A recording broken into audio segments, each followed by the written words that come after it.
next speaker is Ayal Lindeman. He is a licensed practical nurse and an emergency medical technician, and he is a true example of a volunteer minister.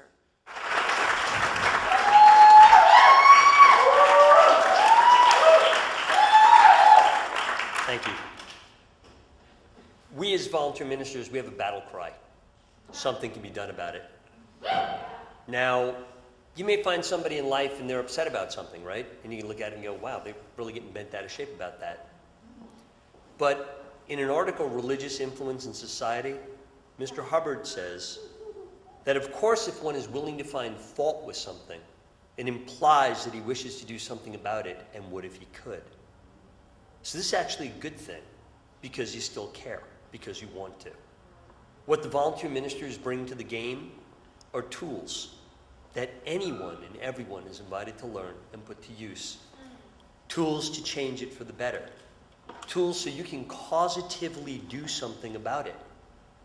Because incidents like this happen, and you're kind of the effect of what occurred, right? But if you have tools so you can causatively do something about it, you move forward, and you're not the effect of it. And you're moving into forward action, into forward motion. Yeah, I've been a volunteer minister from the time I read the Scientology handbook in 1977. I'm an emergency medical technician, and I am a nurse. 9/11, Charlie, Francis, Ivan, and Jean in Florida, Katrina, Rita, Wilma, Mississippi, and Louisiana. Haiti's my 10th rollout. But there are other things, other tools that Mr. Hubbard gives to us that we bring to the game. We understand the organizational structure of the other organizations so we can help and assist on those lines. You've heard some of the stories about General Hospital. Well, one of the things that was occurring was at 5 p.m., all of the medical staff that was volunteer medical staff would go home. They didn't want to be out at night, and for safety reasons, they weren't allowed to be transported at night, so they would leave. And it was believed that the Haitian medical staff at this hospital would be taking over patient care. But you have to understand these people were massively traumatized by what occurred. Their nursing school collapsed. The people in that school are still in that school. So to ask one of these people to come inside a ward, you heard about the stories of the park and the tents. Well, there was actually a building with 4 wards in it that on any given night would have between 37 and 60 something patients. And no one was going in there until I heard about it, until we heard about it. And we formed the OHN squad. Oh, hell no. Not on our shift, not on our watch. No one dies. No one dies. The death stops now. Now, I'm pretty tough. I've been around the block. This place drove me to tears, truly. It literally drove me to tears. But something can be done about it. So we did. And by the time we were done in that ward, the Haitian nursing staff and doctors were back at work. The lights were turned back on. The patients would look at us and smile because even if there was nothing that medically could be done, they at least knew that they were in loving, caring hands. They at least knew that they would be helped and cared for. Their family members knew. Assists were happening. Medical care was happening. Military personnel jumped in and assisted. And finally, after about, I don't even know what, other medical groups said, you know what, if these guys are in here doing that and they can take this on, so can we. So that we had full teams in there.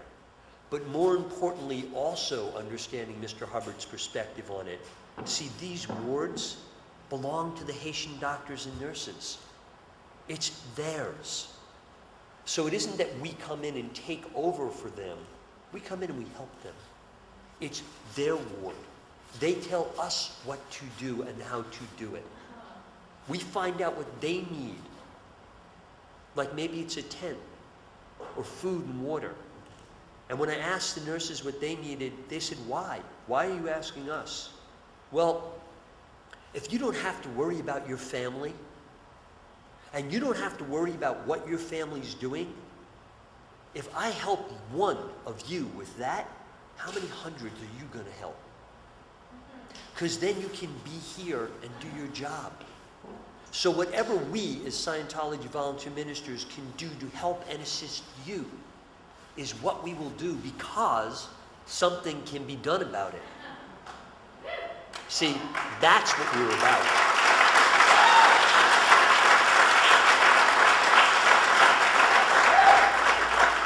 As I said, I'm a nurse, and it takes sacrifice and work and struggle to get a career in the medical field.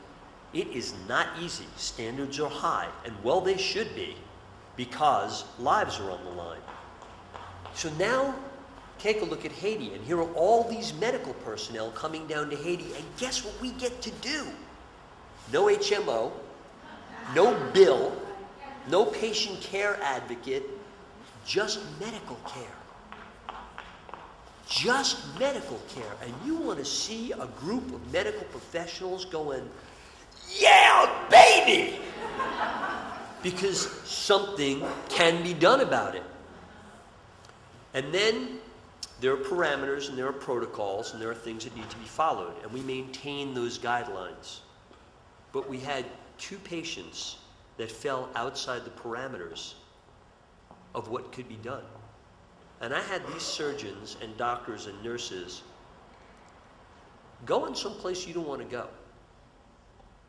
But I told you, we were the OHN Society. So I just went up to them and I said, don't you dare go there. Don't you go to despair, and don't you go to failure, because they were told no for a medical evacuation.